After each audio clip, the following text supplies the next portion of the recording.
چکے، بہت سارے ہماری مائیں بہنیں عصمتیں لٹا چکی، ساتھ لٹ کے آج بھی جیلوں کے اندر بے شمار حریت پسند رہنما قید و بند کی صحبتیں برداشت کر رہے ہیں، کس لیے؟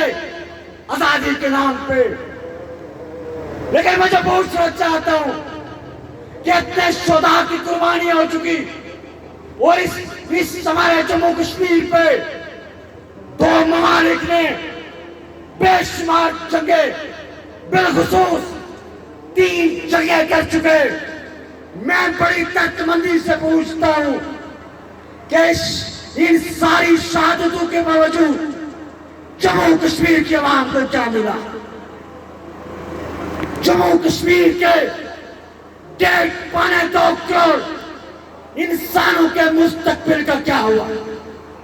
اور حالیہ آپ نے دیکھا کہ ہندوستان اور پاکستان کے درمیان جو جنگ ہوتی ہے، میں اس دیش کی وساطت سے پوچھوں گا کہ یہ جو ہمارے بینر پہ ہمارے مونوگرام کے ساتھ جو معصوم پنچ کے رہنے والے وطن کے اس پار 2 بہن بھائی